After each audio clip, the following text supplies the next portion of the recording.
रउआ करिए पहिन के आई बनी आ काला अखिया के गजराए जान बक्सर के जब हमने के पटना से आवत रही जा तो सतीश अंकल बोलने के लिए के तिलकुट बड़ी फेमस होला। हमने के बक्सर के तिलकुट तिलवा बड़ी फेमस है कि काला अखिया के गजराए जान तू काला काला तिलकुट लगलू औड़े वाली तेरा सूट लागलो आ काला सूट में क्यूट लागलो। हारमोनियम हटा हारमोनियम हटा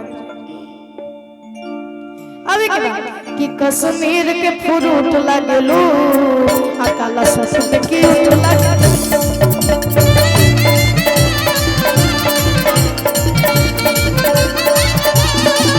कश्मीर के फ्रूट लागलो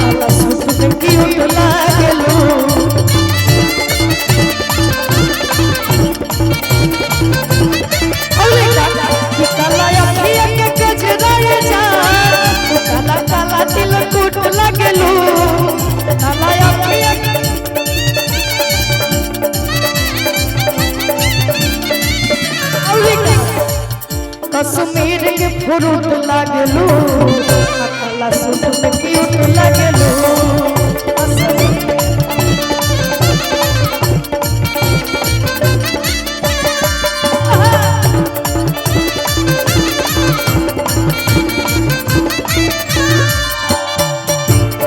चाचा जी की तरफ से ढेर सारा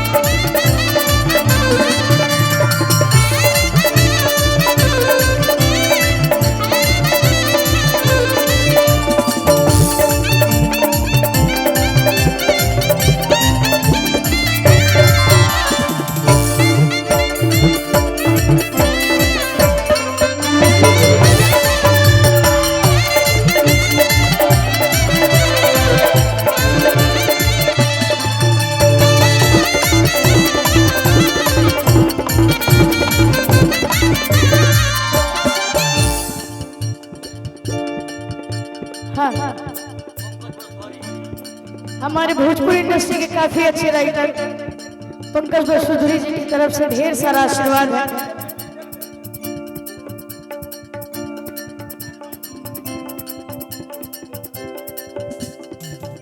और लड़का का कहला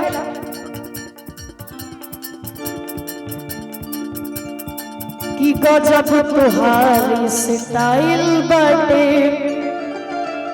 अपरिलिया नहीं स्माइल बाटे अरे वो आ कवन क्रीम तू लगावेलू गोरी आ बारू स्वीट जैसे चीनी के बोरी।